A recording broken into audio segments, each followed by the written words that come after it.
প্রিয় দর্শক, আপনারা দেখছেন SK360 ইউটিউব চ্যানেল। শুরুতেই হেডলাইন। শুধু আবাসের বাড়ি নয়, এবার জমিও দিচ্ছে রাজ্য সরকার, বড় ঘোষণা। 26-এর ভোটের আগে হোমওয়ার্ক করছেন বঙ্গ বিজেপির নেতারা, পড়া ধরতে আসছেন কড়া হেডমাস্টার। ভারত থেকে এখন আর নয়, খিদে মেটানোর জন্য এখন শত্রু দেশ থেকে সাহায্য চাচ্ছে বাংলাদেশ। শেষ দিন অবধি আমায় ধরে রাখতে চেয়েছিল, তৃণমূল কেন ছাড়েন? এতদিনের সত্যিটা জানালেন শুভেন্দু। বাড়িতে অস্ত্র রাখুন, ডাক্তার ইঞ্জিনিয়ার বানানোর আগে ছেলেকে ভালো হিন্দু বানানোর পরামর্শ সুকান্তর। ফের কি রাহুলের উপর কারাদণ্ডের খাড়া? লোকসভার বিরোধী দলনেতার বিরুদ্ধে এফআইআর দায়ের। তৃণমূলের কাপড়টা কেড়ে নিলে মমতাকে বলবেন আমি বলেছি, প্রকাশ্য সভায় কাকে নিশানা মদনে। নদিয়া সীমান্তে কাঁটাতার নিয়ে নয়া জটিলতায় বিএসএফ, কি দাবি গ্রামবাসীদের? বিপাকে সাকিব, বাংলাদেশের ক্রিকেটারের বিরুদ্ধে গ্রেফতারি পরোয়ানা জারি।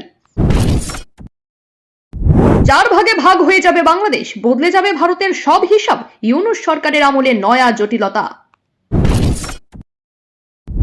আগামীকালই জেল মুক্তি চিন্ময় কৃষ্ণের, ঘন অন্ধকারেও আশার আলো দেখছেন ইসকন প্রধান। হিন্দুদের ইচ্ছাতেই চলবে দেশ, বিতর্কিত বিচারপতির বিরুদ্ধে সুপ্রিম কোর্টে 13 আইনজীবী। প্রিয় দর্শক, এবারে আসছি বিস্তারিত খবরে। শুরু থেকেই বাংলার আবাস যোজনা প্রকল্পের সমীক্ষা নিয়ে নানা অভিযোগ উঠে এসেছে রাজ্যের বিভিন্ন প্রান্ত থেকে। জেলা স্তর থেকে ব্লক স্তর বিভিন্ন ক্ষেত্রে বিক্ষোভ দেখিয়েছেন সাধারণ মানুষ। বারবার অভিযোগ করা হয়েছে, যোগ্যদের বঞ্চিত করে যাদের আগে থেকে বাড়ি রয়েছে তাদের জন্যই বাড়ি বানিয়ে দেওয়া হচ্ছে। সেই অভিযোগ যে ভিত্তিহীন নয়, এবার সেটাই প্রমাণ হয়ে গেল আরো একবার।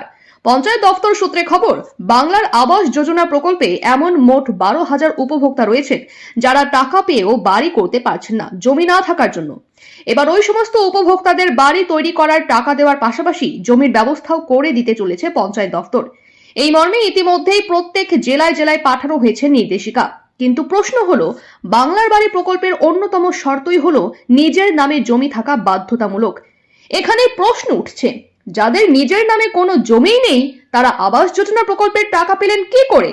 আর এই সূত্র ধরেই উঠে আসছে একের পর এক দুর্নীতির অভিযোগ। জানা যাচ্ছে যে 12,000 উপভোক্তা প্রথম কিস্তির টাকা পেয়েও বাড়ি তৈরি করতে পারছেন না। জেলা শাসককে তাদের জন্য ইতিমধ্যেই জমির ব্যবস্থা করে দেওয়ার নির্দেশ দিয়েছে পঞ্চায়েত দপ্তর। জানা যাচ্ছে যে যেখানে থাকেন তার কাছাকাছি খালি জমি চিহ্নিত করে সেখানেই বাড়ি তৈরি করার নির্দেশ দেওয়া হয়েছে।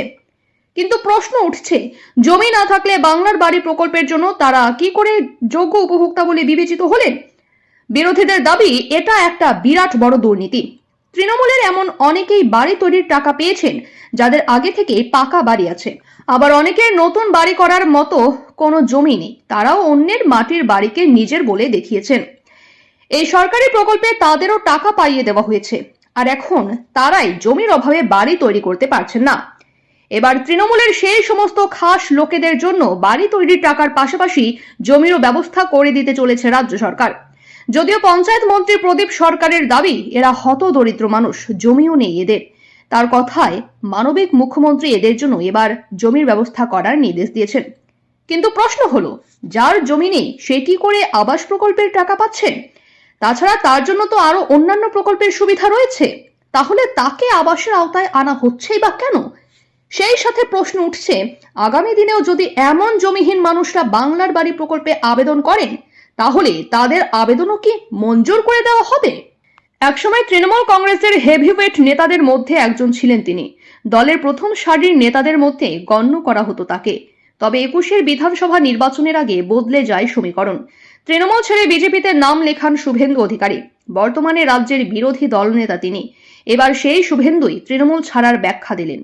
এদিন উত্তর 24 পরগনার বারাসাতের হিন্দু সম্মেলনে এই নিয়ে মুখ খুলেন তিনি। নন্দীগ্রামের বিজেপি বিধায়ক এদিন জানান, তৃণমূল কংগ্রেস তাকে তাড়িয়ে দেয়নি, বরং শেষ দিন অবধি তাকে ধরে রাখার চেষ্টা করেছিল রাজ্যের শাসক দল। তবে তিনি আর সেই দলে থাকতে চাননি। কেন এই সিদ্ধান্ত নিয়েছিলেন সেটাও জানিয়েছেন রাজ্যের বিরোধী দলনেতা। শুভেন্দু এদিন বলেন, বর্তমান শাসক দলে অনেক গুরুত্বপূর্ণ জায়গায় ছিলাম, প্রশাসনিক ও দলগতভাবে। তারা আমায় তাড়ায়নি, তারা আমায় শেষ দিন অবধি ধরে রাখার চেষ্টা করেছে। 2020 সালের 1 ডিসেম্বর অবধি আমি ওই দলকে পরিত্যাগ করেছি। তার অনেকগুলো কারণের মধ্যে সবচেয়ে বড় কারণ ছিল তৃণমূলের তুষ্টিকরণ, তোষণের রাজনীতি।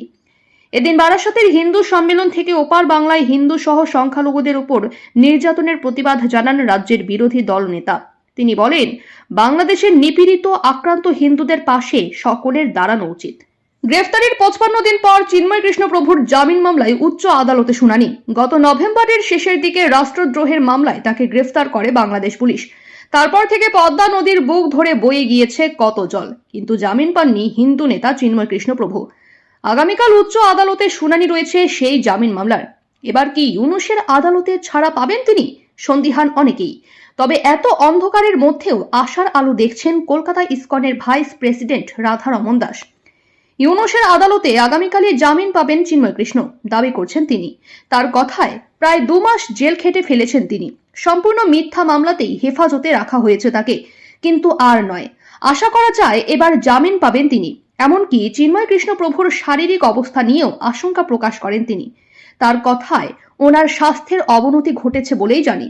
যখন ওনার সহায়করা জেলে তাকে ওষুধ দিতে যায়, তাদেরও গ্রেফতার করে বাংলাদেশের পুলিশ। বাংলাদেশের সংখ্যালঘু হিন্দুদের ওপর অত্যাচারের আঁচ এপার বাংলাতেও এসে পড়েছে। এই নিয়ে একাধিকবার সরব হয়েছেন পশ্চিমবঙ্গের নানান রাজনীতিক। বিশেষত বঙ্গ বিজেপির তরফ থেকে বহুবার সুর চড়ানো হয়েছে। এই আবহে এবার বিজেপির রাজ্য সভাপতি সুকান্ত মজুমদারের একটি মন্তব্য নিয়ে জোর চর্চা শুরু হলো। সম্প্রতি বালুরঘাটের বিজেপি সাংসদ তথা বঙ্গ বিজেপির রাজ্য সভাপতি বলেন, ছেলেকে ডাক্তার, ইঞ্জিনিয়ার যা ইচ্ছে বানান, তবে তার আগে ভালো হিন্দু বানান, যে নিজের ধর্মের প্রতি সমর্পিত হবে। এখানেই না থেমে বাড়িতে একটি করে ধারালো অস্ত্র রাখার পরামর্শও দেন সুকান্ত। পদ্ম নেতা বলেন, বাড়িতে একটা করে ধারালো অস্ত্র রাখুন। নিজের ধর্ম সংস্কৃতি রক্ষা না করতে পারলে ডাক্তার, ব্যারিস্টার যাই হোক ফুটে যাবে। উদ্বাস্তু হয়ে তাকে অন্য কোথাও যেতে হবে। নিজের ধর্ম রক্ষার অধিকার প্রত্যেকের রয়েছে, তাই ধর্ম রক্ষার জন্য সবাই একত্রিত হন। কাউকে আমরা আক্রমণ করতে যাব না। বিজেপির রাজ্য সভাপতি দাবি করেন, হিন্দু সমাজ কাউকে আক্রমণ করতে চায় না, তবে যদি আক্রমণ করা হয় তাহলে আত্মরক্ষার অধিকার তাদের রয়েছে বলে মন্তব্য করেন তিনি। ইতিমধ্যেই পদ্ম সাংসদের এই মন্তব্য ঘিরে জোর চর্চা শুরু হয়েছে।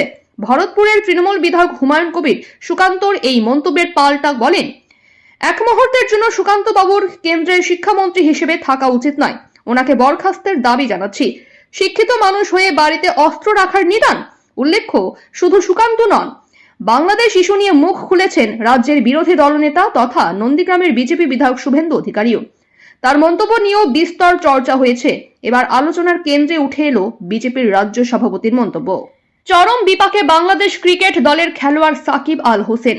তার বিরুদ্ধে গ্রেফতারি পরোয়ানা জারি করেছেন ঢাকার আদালত। জেলে যাওয়ার পরিস্থিতি তৈরি হয়েছে সাকিবের বিরুদ্ধে চেক বাউন্সের মামলা চলছে। এর আগেও বহুবার বিপাকে পড়েছেন সাকিব।